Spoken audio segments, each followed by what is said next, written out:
On this episode of Exactly How, we're going to show you how to become a private lender even if you have none of your own money. We're going to show you how to structure deals so there is very little risk and a very big potential upside on this episode of Exactly How.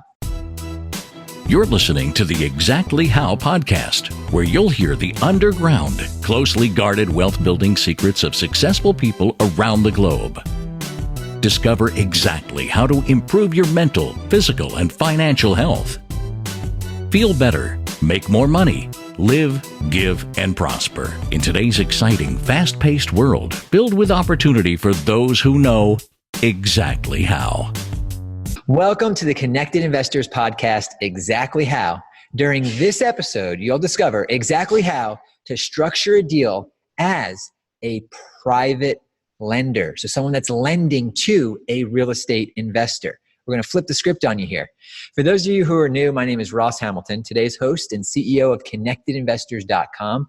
Today we have the privilege to learn from a guy who has structured his business in a way to where he's able to travel the world while still growing his business and increasing his wealth every single day. Prior to his career as a savvy real estate investor and a business owner and a private lender, he was a stock boy, a waiter, a barback, a roofer. He actually was an intern at Merrill Lynch for a while. However, he made the wise decision to stay away from stocks and found real estate investing. Our guest became very successful in student housing. And he kind of had a little shift when he saw so many real estate investors having a hard time in the business because they couldn't properly raise money for their deals in this hyper-competitive market. So he became a private lender. I would describe our guest as a strategic thinker. His name is Doug Feith, and today he is going to explain exactly how to structure a deal as a private lender. Doug, thanks so much for taking time to speak with us. Awesome. Well, thanks so much for the kind words and good intro, and excited to be here. Yeah. I've been excited about this one for a really long time. You know, before we dive in to exactly how to structure a deal as a private lender, you contribute a lot of your success to your commitment to personal growth and your development every day. Why do you think this has played such a big role in your success? You know, it's I don't know, an old saying or sometimes, but it's either you're growing or you're dying. And I really believe that. And so what lights me up, what gets me out of bed in the morning is just, always improving, taking things to the next level. As you and I have spoken about before, whether it's travel, structuring businesses, business success, there's always another level. And so I think it's important, which I think as entrepreneurs and business owners, sometimes we struggle with celebrating the successes, which we need to do. But it's also important to, continue looking ahead. What's the next level? And to me, I just get tremendous amount of joy personally and satisfaction growing myself, as well as, with our staff and our team members, empowering them and seeing them grow as well. Yeah, absolutely. There's a great quote: change before you have to. Yeah. If you're ready, it's too late. Is another way to say it. And you jumped into real estate pretty young, Doug. How old were you when you did your first real estate investment? I was 21. I was a senior in college. I think I was 21 at the time, and just jumped in. I had no real estate experience, but I had read a lot of books, attended a lot of seminars, and really I believe if there's something that you want to do, find people that are doing what you want to do, shadow them, follow them, learn from them, find mentors. And that was huge for me starting out as a college student, to get into the real estate space, to be able to learn from people that are already doing it, and which is one of the reasons why I love Connected Investors and what you're all about, because you provide that in terms of the network and connecting everyone. Yeah, Doug, do you think you started in student housing because you were a student when you started buying housing? So interestingly, yes and no, right? So I actually started out with affordable housing at the time, some affordable housing projects, and I was looking at a project that happened to be near a university that I was going to rent out, just to a family. And the seller was like, oh, instead of getting $800 a month in rent, you could get $2,000 a month in rent because you can rent out to college students. And that was actually how I sort of stumbled upon that opportunity. I was like, that's good. And so that's actually how I kind of stumbled upon about that. Then I looked into the demographics and saw that there was a really huge opportunity there. Yeah. Well, great, Doug. I'm excited to really peel back the curtain and learn everything that you have that you can possibly share in this short, concise episode of Exactly How. Now, before we dig in, what makes Exactly How very different than any other podcast or YouTube show is every show comes with a detailed action plan. We're going to pull all the steps that we talk about here, all of the resources Doug mentions, any complex formulas he might bring up, and we're going to go ahead and give you a full action plan, all the notes, and any gifts that Doug decides to give you. He was just telling me what he's going to give everyone on the line here. You can find that all at exactlyhow.com. Exactlyhow.com. You can watch this episode, all our past episodes, gets all our past gifts. Everything we've ever done is right there. In addition, during this show, during these first few episodes, when you visit exactlyhow.com, you can throw your name in the hat to win our flagship pre-MLS software, $3,000 value. It's going to be yours free. Actually, in just a few moments, we're going to announce the winner. So if you're watching this live, you can go to exactlyhow.com, throw your name in the hat, and you might win this $3,000 software that finds you the best deals in any market. So, Doug, for those of us that are on the line that are brand new, can you define what do you mean when you talk about structuring a deal? What does deal structuring mean to you? Yeah, so to me, deal structure is how you're going to set up the deal for you to be successful. It's as simple as that. How are you going to set up the deal for you to be successful? And so thinking that through before you get into the deal. Perfect. And because we're going to be talking about this from a private lender perspective, how do you define a private lender?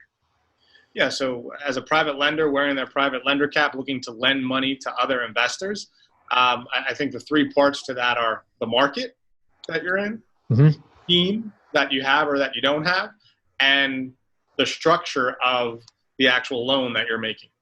Great. So the three steps to start lending to someone is to know your market, understand your team, and understand how to structure the deals. Yep. Okay, great. And before we jump into it, one last thing. You've been a real estate investor. You still are a real estate investor. Yep. You've been lending for a while. Why would a real estate investor or someone who is in real estate want to maybe become a private lender? Yeah, so on the real estate investment side and development side, I've always been adding value through full gut rehabs or new construction, right? So in terms of the timing to the cash, so to speak, when you're doing those types of rehabs, especially as we got into larger projects, it may be 12 to 18 months. As a real estate investor and developer, you're the last one to get paid in the cycle. As a private lender, you're the first one to get paid and most important one to get paid, because if they stop paying, you take back the property. So I've found a lot of synergies between those two, the investor hat as well as the lender hat. And it's helped out with cash flow too. And again, just the cycle of when you get paid. Perfect. Could someone become a private lender if they don't have any of their own money? Yeah, you can. Yep. That's absolutely.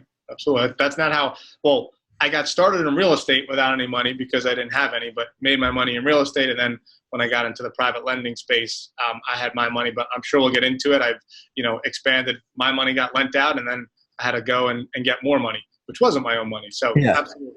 All right. Well, great. I just want to let everyone know there that if you're able to properly structure deals, if you can consume the information we're going to share with you on this podcast, and you do what Doug does, you constantly improve yourself. You learn from others. You can do this even if you don't have any of your own money in the bank, which seems crazy, but it's the truth. That's why you're on the Exactly How podcast, so you can learn exactly how to do all of these amazing things.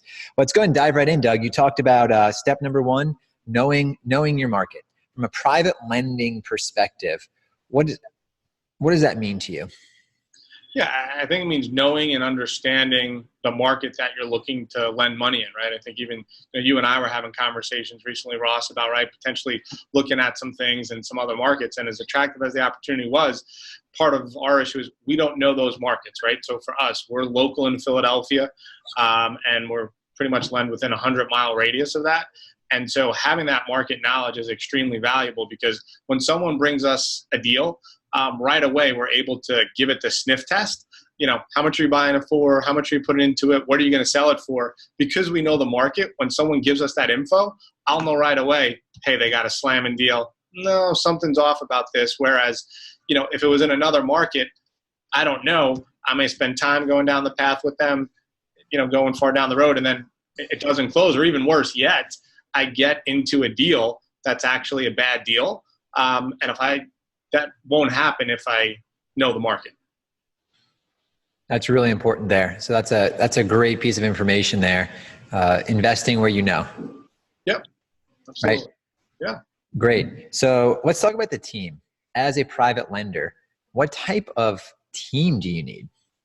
Yeah, and this is something I'll share a few different ways, right? Because I've seen private lenders that don't have a team. They're literally a one-man show, and they do it all themselves. Other ones have, build out teams like us, for example. In terms of our team, aside from our in-house team, if you're starting out, let's say, you're obviously not going to have an in-house team, but how are you going to verify the value?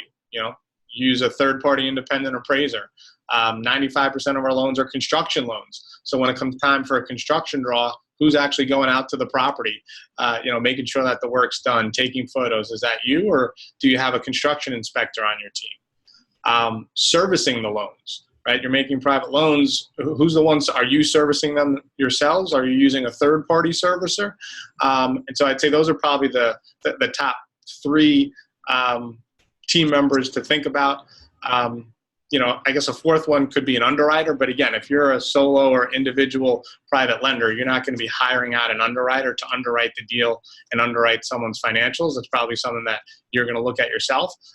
But I'd say kind of high level starting out, those would be the different team members that you'd be wanting to figure out. Are you going to play all those roles? Or are you going to play some of those roles and hire out the other ones? The nice thing about it is, all that stuff is 1099, right? You don't need to go out and hire an appraiser on your staff, right? You hire an appraiser for a one-time inspection fee for the appraisal, construction inspector, maybe they got to go out for a few draws. So, I think it's easily doable to, even for your very first deal, incorporate a lot of these team members, which I think is helpful, especially if it's your first deal and you're a little unsure and you don't want to rely 100% on yourself. Get an appraisal done for $400 to $500. Get a construction inspection done for a couple $100. It's not a lot of money.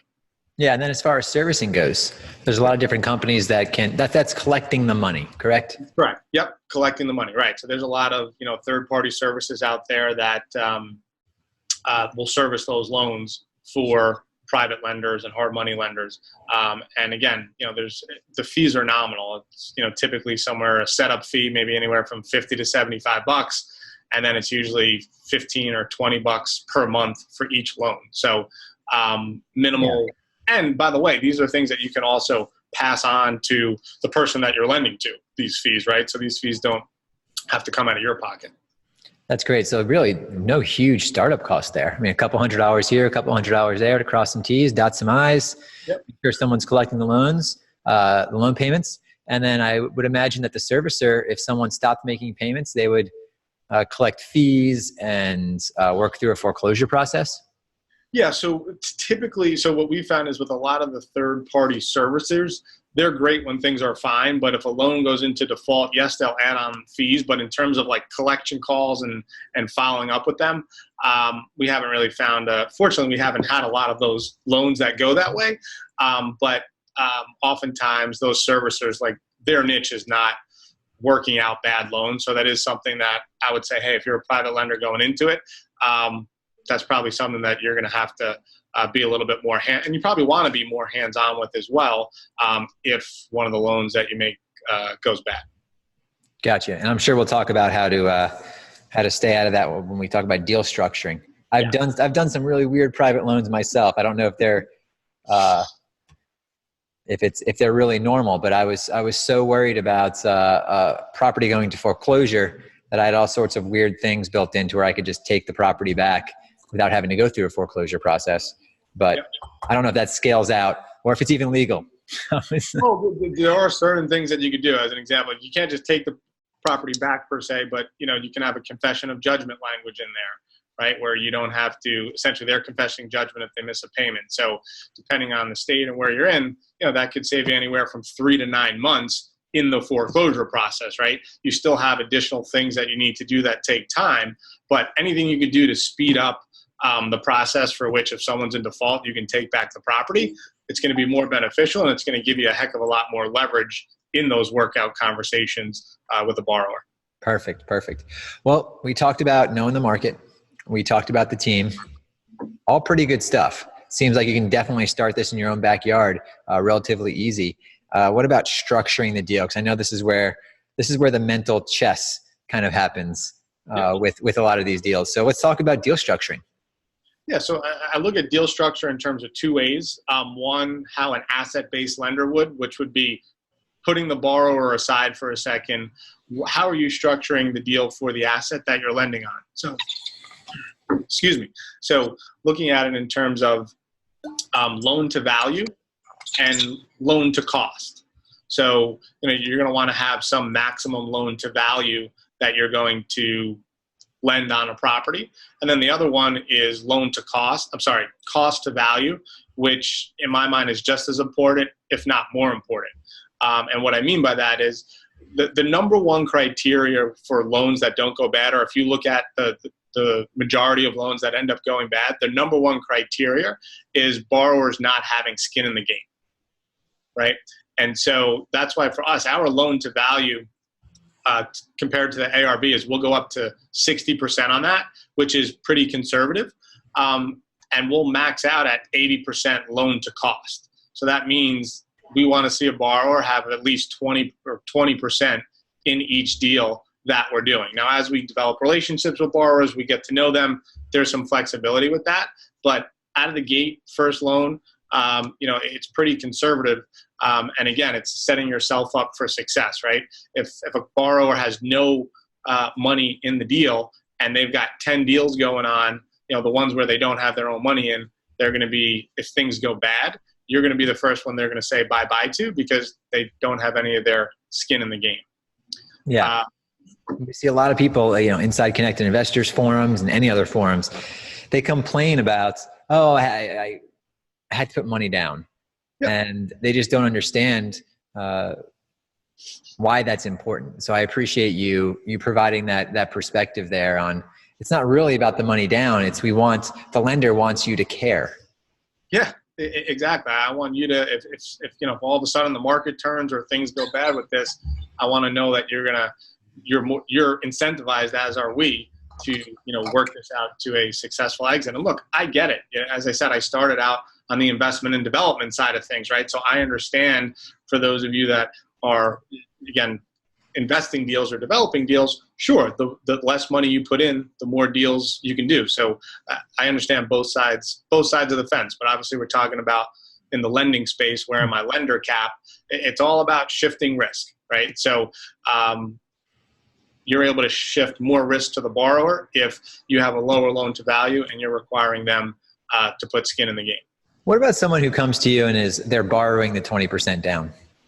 Does that kind of defeat the purpose? Meaning, in other words, not from us, but let's say they have, friends and family money or something. Yeah, they get 80% from you and 20% from friends and family. Yeah, so that's a great question. So from our standpoint, it doesn't. So what we do say is we want transparency and we want to be clear where that money's coming from, just so that we understand what it is. But at the end of the day, if it's not all of our money in the deal, whether it's their money or they're raising it from their mom, their dad, their uncle, whatever it is, we're okay with that. And that, ladies and gentlemen, is how you get 100% of your deal financed. There's always a capital stack there. There's always multiple kind of parties there. But when you hear people talk about that, that's what they're talking about. Although there are some unsophisticated private lenders that might just cut you a check. Look, in this market, for sure, there's a lot of dumb money out there on everywhere in the world, both on the investing side as well as the lending side. And there is, we hear it all the time with borrowers are like, so-and-so's offering, 100% financing. And we say, okay, we can't help you out with that. You can go do them. But when the market turns, those are the lenders that are going to go out of business. Who are you going to use for money then, right?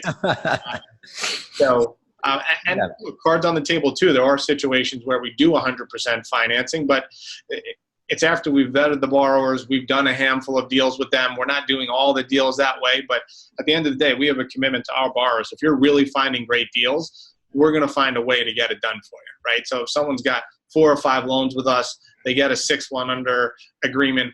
They don't have the money to put the 20% down. It's a great deal. We've structured things where we've done 100% financing, but that's very different than the lender that's out there advertising, hey, 100% financing from the get-go. Yeah. You're going to attract a different type of clientele. Yeah. Plus, I mean, you have collateral as a lender on those other properties. Correct. So it makes it a better deal for you. All right. So we're talking about structuring. We had the painful conversation right here about money down. I just want to get that out of the way. As a lender, you want to make sure you get some for obvious reasons. Outside of that type of deal structuring, Doug, what else do our listeners need to know? Yeah. So the other thing, that's how does the deal structure, but the person that you're lending the money to, what do they look like, right? So in other words, as the lender, what is your underwriting criteria? Are you requiring a certain amount of cash in the bank by looking at their bank statements? Are you obtaining their tax returns to see how much money they make? Are you collecting a schedule of real estate owned so that you can see their entire portfolio? And so, at the end of the day, that's a choice you as the lender want to make. I can tell you when we first started, we were purely an asset-based lender where we would collect the minimum on the individual.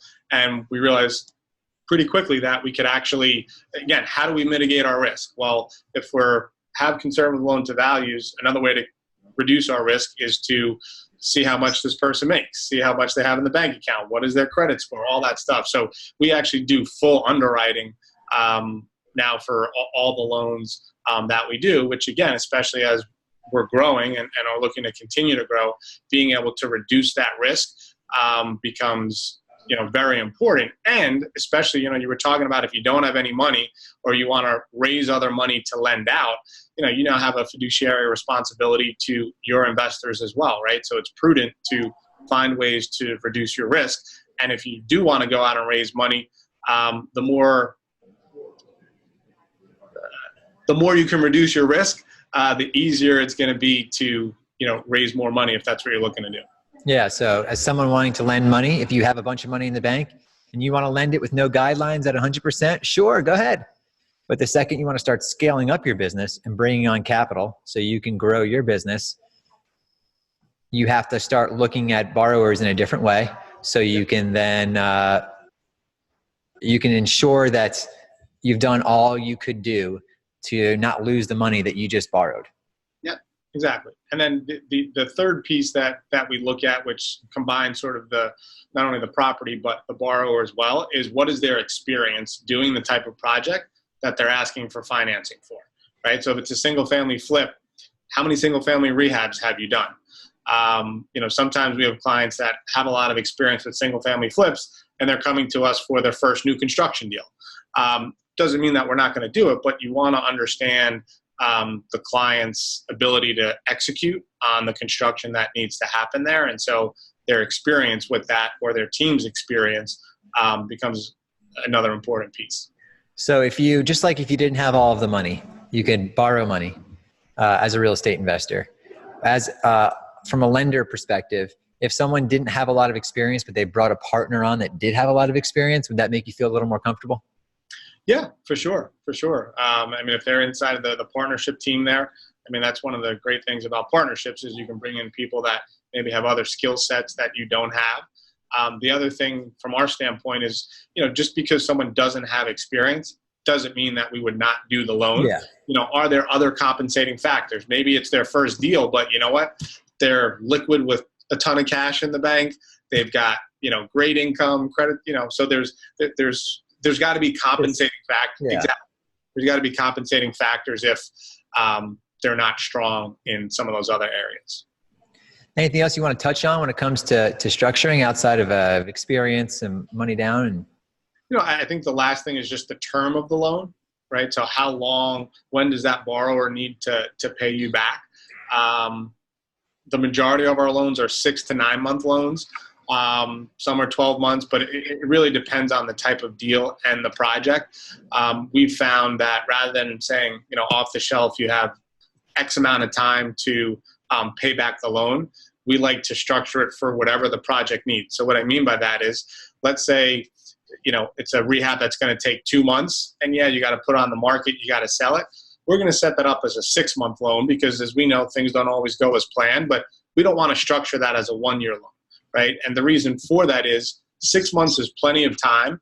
And so if we structure it as a 12-month loan, there's no reason for the borrower to come to us or for us to be aware of problems at month 6. Wow. Because the loan's not due. Whereas the loan's due now in month 6, we're going to be, if it's not paid back, it's like, one, we're going to get out ahead of it, but you're able to get into those problems. And I think that's when you're setting up this business, problems are going to happen. And so you want to structure things in a way where when problems happen, you get made aware of that as soon as possible so that you can impact that and make a difference with it. All right. Yeah. So someone sets up a 6-month loan. It's month 6. They need an extension. Is that where you're charging some additional fees for those extensions?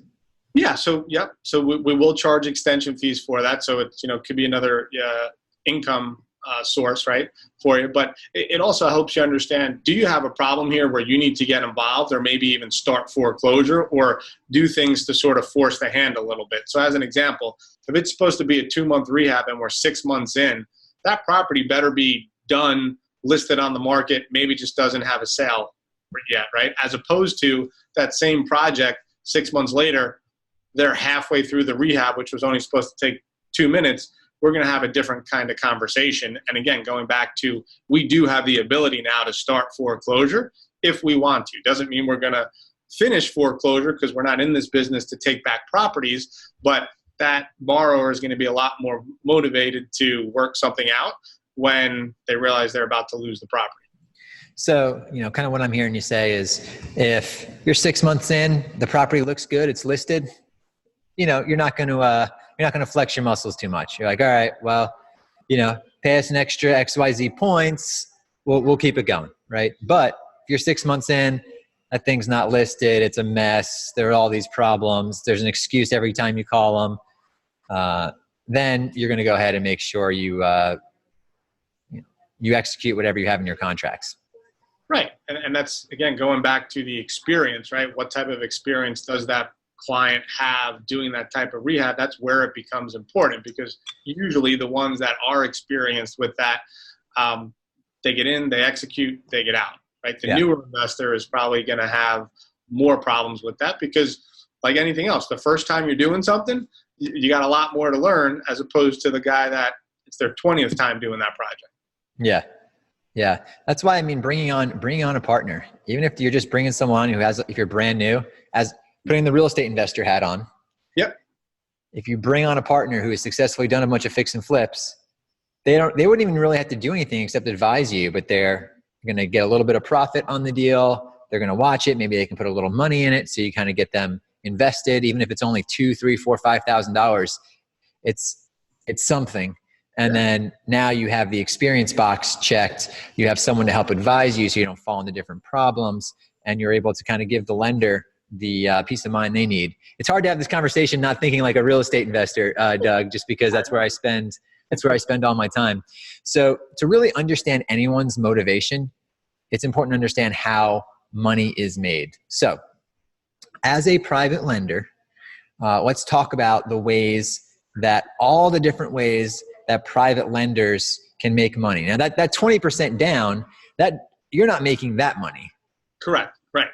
Now, the reason I said that is because people have on forums and on Craigslist, and when they hear something that's too good to be true, it usually is. All right. And we've heard, because at CIX.com, we connect people with verified private lenders. We have a lot of people that try to join that network that are not verified. And we've had to get a lot of scammers shut down. No one's ever made it past our wall yet, but we've got people shut down that have applied to us, and then we watch them what they do, and people have stolen that money down. So never ever send your money down to the lender. Yeah, you send it to the attorney. Yes, send it to the title company, the attorney, who's ever in escrow. Yep. A new investor's like, great, this is fantastic. So anyway, just borrower beware. Do your due diligence on your lender. Doug doesn't want to lend to many first-time people, but you don't want to borrow from a first-time private lender that reached out to you. If you meet someone if you meet some of that dumb money, right? at an event or something and you convince them, it's understandable, but just be careful out there. It's all I want to say. This is the world we've been working on cleaning up. We've done a great job, but there's a lot more to do. So Doug, you don't get the 20% down, right? Just walk me through all the different fees a private lender makes. Maybe on let's keep the math simple, $100,000 deal. Yep. What type of fees can be made on that? Yeah. So usually there's some sort of underwriting, processing, sort of legal fee. I've seen that, we charge $9.95 for that. I've seen, which is on the lower end. We don't really use that as a profit center, but there's a lot of lenders that do use that as a profit center, and they'll charge $2,500, $3,000 as a processing fee. So before you even get the money, they might even say no. Yeah. For them to do the due diligence on your deal, they're going to charge you from $500 to $5,000, basically. Something in that range. Yeah. Okay. Exactly. For us, we don't do that. We actually don't collect a fee until they're approved, and we give them a commitment letter. That's fair. And hey, we're going to lend to you. But then at that point, we'll collect the fee because we got to order the appraisal. We got to order cost plan review. That's how you cover that cost. Exactly.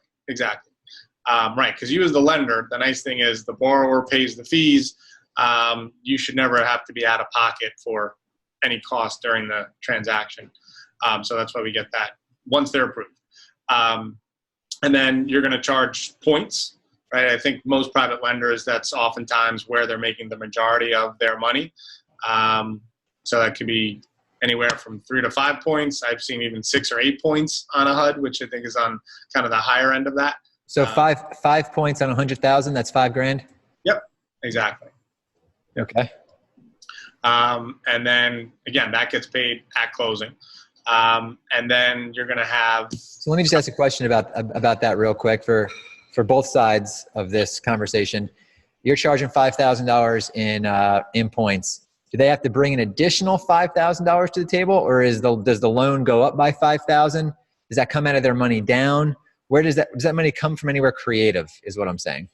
That's a good point. So, it's going to come from either one or two places, right? Either they're bringing more money to the table, or we're going to increase the loan amount, right? And so it's usually a combination of the two, and it really goes back to sort of the loan to value and sort of what room we have there with that. But it'll either come from the borrower bringing more table, or if the loan can support it, we can increase the loan amount. Okay, great. And then there's the interest, right? The monthly interest payment that they're going to make each month. So since we're doing kind of round even numbers, let's just say 12%, because that's 1% a month. So on a $100,000 loan, that means they're going to pay $1,000 a month in interest. Okay, so $100,000 loan as a lender, you're getting $1,000 up front to cover your cost. So you're kind of a break even. Yep. Maybe you charge 5 points, so you're going to make $5,000 on that $100,000 deal. Then you're roughly charging $1,000 a month, interest only, I would assume, Yep. Over the course of 6 months. So you're roughly, let's just call it $10,000, $15,000 on that $100,000 deal. Yep. So you can make $10,000 or $15,000 and have someone else go out there and do all the work. Right. And in that scenario, if it's a 6-month loan, right, you can turn that money twice. What does that mean? Meaning that money's going to get paid back to me in 6 months. So I can turn around and lend it for another 6 months, charge my 5 points again, get my underwriting fee, get my $1,000 a month. So let's just call it $15,000. Let's say the math comes out to $15,000. Well, if I can now turn that twice, that means I can make $30,000 in a year on my $100,000. That's pretty good money, isn't it? Yeah. Yeah, that's really tough to do anywhere else. And the whole time, your money is secured by the asset. Correct. So there's a lot of places that you can invest that could potentially have 30% return. Gosh, but to be able to potentially get that type of return and have your money be secured by the real estate is why there are billions and billions of dollars flowing into this space. Yeah. and being a finance guy and a math guy, I'm getting in my head with the numbers. I always like things exact, right? So let's just do that again. So it's exact. So if there's 5 points, that's $5,000. $1,000 for the underwriting is $6,000. Another 6,000 in interest would be $12,000 for 6 months. So if you turn that twice, it'd be $24,000. So 24%, right? Which is still pretty darn good. So yeah. Well, that's a very, thank you for going back and being exact. And I think that was even part of, you're very detail oriented. We said that in the very beginning of the call.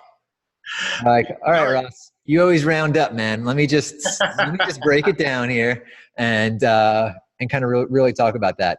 Is there anything else someone should know as a private lender in today's market? You're always looking at the market. How do you feel like private lending, what do you think private lending will look like over the next few years? I think private lending space is, I think this happens with everything, right? Anytime there's a market shift or things change or go in a different direction, it always shakes out the people that are not prepared. And, just market cycle wise, I think the next market cycle is going to be, a downward one. I don't think there's this major, oh my goodness thing coming, but I think things are going to pull back. And I think when that happens, I think a lot of the individual mom and pop private lenders or people that haven't structured their loans appropriately, I think they're going to go under. And I think that's going to create, opportunities to gain more market share, whether you're an individual mom and pop operator or, a company that's looking to expand. So I think the challenge is, or the focus is, how do we continue to originate good loans? How do we continue to help our clients build their portfolios and, not take unnecessary risks so that we're in a position to really thrive when the market turns. That's great insight there, Doug. Thanks so much. And you know what? This was such a not surprisingly, usually finance stuff doesn't get my heart rate up, but I got really excited for this one. I forgot to actually announce the winner of the PIN software, the pre-MLS software. So sorry, usually I like to do it after step one, but we just kind of ran right through it. So this individual went to exactlyhow.com to get the show notes, right? To get access to everything that we give away during the show. And they threw their name into the hat to win the pre-MLS. It's a $3,000 software that shows you all of the best deals that are available prior to being listed on the MLS. And the winner of this show's pre-MLS software license is Wes Todd. Wes, congratulations. We're going to reach out to you and get you all set up. So, Doug, what do you think your life would be like if you never made the jump into real estate? Jeez. Again, I made that jump when I was still in college. So, yeah, me too. If I didn't do that, I probably, the job that if I was looking to work, the interviews I had was for investment banking positions. So, I don't know, this many years later, I'd still be in the investment banking world, but I probably would be in, that type of arena, on Wall Street. And I can't really imagine actually that, probably wouldn't be. Yeah, you wouldn't be able to travel around the world quite as much as how you do. Tell me about a few of the places you've been recently. Oh man. Well, together we were just in Puerto Rico a few months ago, which was fun hanging out. And I guess our last extended travels, we were 3 months in South America and Africa, which was absolutely gorgeous. Yeah. Some of the safaris there, and it was just beautiful. Yeah, man. I think you made all the right choices. Actually, another thing I forgot to mention because I was so excited, you had an awesome free gift that you were going to give all of our listeners. Can you explain what we're going to be giving them? Yeah, sure. And so this gift is actually, I think as a private lender, you can use it, although admittedly, this is something that the gift that we give out to kind of clients and people that are looking to borrow money, what we call the 4 stages of a real estate investor. So we've got a PDF download as well as a video kind of walking you through it and talks about the 4 different levels of investors. And that's important because both as an investor as well as you as the lender, there's different pain points and different pain points that investors are going to need. So as an example, oftentimes investors are starting out as what we call a seeker, right? So they may have a full-time job, something they're looking to move away from that, but they don't have experience yet, right? Stage 2 is sort of the builder, where they've already done a handful of deals. They've had some success, but they're really not making the money that they want to make yet. They're still building that business to at least sort of replace their salary, but they're not quite profitable, but they're at least paying their bills. Third stage is sort of the operator. They're humming. They've got the business running. They're making more than enough money. They're profitable. They're trying to figure out what their next move is. And then the fourth level is what we call the investor, where you've got the business humming. It's running on its own. There's this surplus cash flow, and it's your job now to figure out what do you do with the surplus cash flow that your business is generating. Yeah, and it's funny, for anyone who's not at that level. It's one of my mentors. He still is a billionaire, and he said, Ross, you only have 2 problems in life: where to get money and where to invest money. And he's like, those go back and forth. At first, you're like, I need money. Then all of a sudden, you have this surplus, and you're like, where do I put it? I have all my stuff. What do I do now? And that's why people always come back to real estate, especially people that were kind of self-made, right? And in their business or in real estate, to take that money and to give it to a stockbroker just feels kind of weird, right? Because you want to have that control. So this is a good hybrid model for you guys to be lending that money out, to surround yourself with entrepreneurs that are, a real estate entrepreneur that's kind of growing, and be able to make, 20, maybe as much as 30, depending on your fees, % return on your money over the course of a year, and have it backed by real estate. And if you follow some of Doug's advice, and these people are putting some skin in the game, with 20% down, and they're buying an asset below market value, the market has to drop really far before you're over your head. Yep. Right. Exactly. So you're relatively safe. It's not like, you have a bunch of Volkswagen stock and something about emissions comes out, and all of a sudden your money gets chopped down by 20% overnight. So anyway, old example. Yeah. But Doug, can we go through the rapid fire section of this podcast? I'm going to ask you a few questions, and just Sure. whatever comes to mind. All right, here we go. So on a scale from 1 to 10, how strict were your parents? 8, 7.5.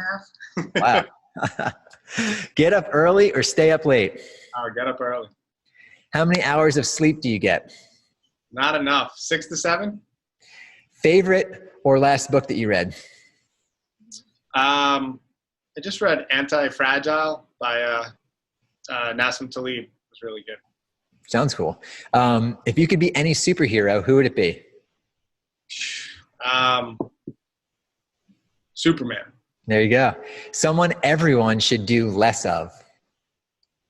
Someone or some? Say that again? Something. Thank you, Doug. See, he's so detail-oriented. Something everyone should do less of. Smoke. I hate There you smoke. go. Something everyone should do more of. Smile. There you go. Will people live on Mars in your lifetime? Yes. And Bitcoin, bang or bust? Yeah. Blockchain's a bang. Bitcoin, time will tell. Absolutely. Well, Doug, thank you so very much for being on the call here. For everyone else who's still here, you made it to the end of the show. On average, across all podcasts, only just shy of 30% of people make it to the end of the show. Successful people finish what they start. Congratulations. You have that success trait. So if you found any value in this show, please go ahead and like it, share it, at least comment on it to kind of fuel us, to keep us going. We spend a lot of time, energy, and effort bringing these shows to you. I reach into my network and pull the smartest people out to help you get to your next level of success. So all I ask is that you interact with us in some way, shape, or form. Doug, thanks again for being on, and I look forward to talking with everyone on the next Exactly How podcast. The Connected Investors app connects you with investors, notifies you of available properties, helps locate cash buyers, and secure private funding to close deals. Set up in seconds to become a member of the Connected Investors social network. Now you can scroll through your main feed to find cash buyers, see investment properties not available to the general public, and network with investors by adding your own comments to a thread to keep the conversation going. The Control Center is your connection to add properties to sell, start new discussions, connect with local investors, and even find private funding. The Notifications tab will keep you alerted to new investment properties and offers. You'll also find new friend requests to connect directly with the community to build your network. From the property marketplace, you'll be able to find, favorite, and make offers on investment properties. Download Connected Investors today to find, figure, fund, and flip investment properties on the go.